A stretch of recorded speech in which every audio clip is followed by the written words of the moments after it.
Kaip gyveni? Čia man. Tai ne, blėt, Petrui. Mano gyvenimas vienoj pusėje gerai, kitoj pusėje blogai. Kas gerai? Nu, čia savi mano reikalai. Gerai. O kas tada blogai? Nu tai sakyk. Pagaliau ramybę turiu, bet nežinau kiek laiko.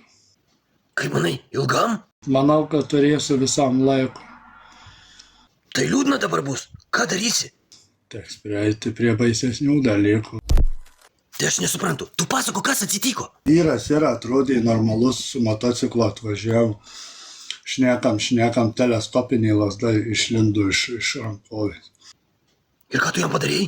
Nosis visa krovina buvo kaip suvariau šiam tenas. Petrai, o tu žinai, kad tas motociklininkas žvejys? Na, O ta teleskopinė lazda, tai meškerė.